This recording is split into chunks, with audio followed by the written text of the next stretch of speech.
Alright, check out my antique radio. Well, brand new out of the box antique radio. That doesn't work. At least the motion sensor is not working. So, do we take it back or do we fix it? I think we will try to fix it. Okay, so time to open it up. Nope, definitely not working. So here you can see the photoresistor that they're using for the motion detection. I checked it out with a meter and some light, and it was actually functioning fine, and the connections were okay.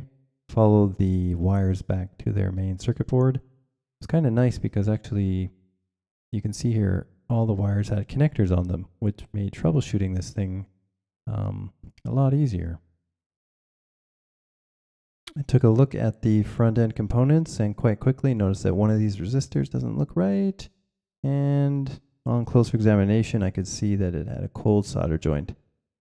So it's kind of sad to see this kind of quality for this kind of price when you're buying it from what should be a good store to buy things from. Anyways, that's the fix.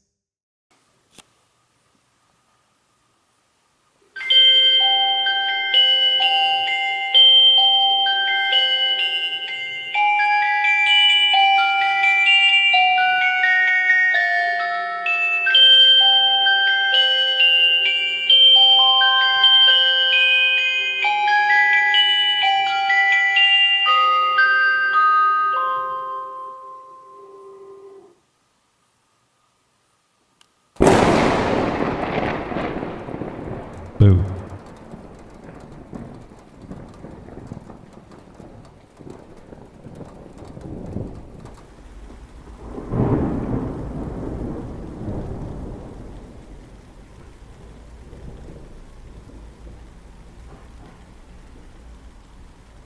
Hey, where'd the cat go?